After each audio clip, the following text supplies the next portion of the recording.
যুক্তরাজ্যের লন্ডনের দীর্ঘ চিকিৎসা শেষে আগামী ৫ মে দেশে ফিরছেন বিএনপি চেয়ারপারসন বেগম খালেদা জিয়া। দেশে ফেরার এই আয়োজনের মধ্যেও বিমানের বাড়তি ব্যবস্থা ফিরিয়ে দিলেন তিনি। জানা যায়, অন্তর্বর্তী সরকার ও বিমান কর্তৃপক্ষ অসুস্থ খালেদা জিয়ার শারীরিক বিষয়টি বিবেচনায় নিয়ে বিমানের লন্ডন সিলেট ঢাকার রুট পরিবর্তন করে লন্ডন ঢাকা সিলেট করার প্রস্তাব দেন। প্রস্তাবটি বেগম জিয়ার কাছে পৌঁছলে তিনি বিমান কর্তৃপক্ষের প্রস্তাবটি নাকচ করে দেন। তার জন্য বিমানের অন্যান্য সহযাত্রীদের ভোগান্তি এবং কষ্ট ভোগ করাতে মোটেই রাজি নন বলে জানান তিনি।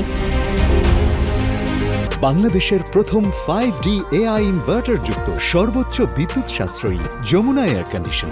শুক্রবার বিএনপি চেয়ারপারসনের প্রেস উইং সদস্য শামসুদ্দিন দিদার বিষয়টি নিশ্চিত করেন। তিনি বলেন, অন্যান্য সহযাত্রীদের ভোগান্তি এবং কষ্টের কথা বিবেচনা করে বাংলাদেশ বিমানের একটি প্রস্তাব নাকচ করে দেন বেগম খালেদা জিয়া।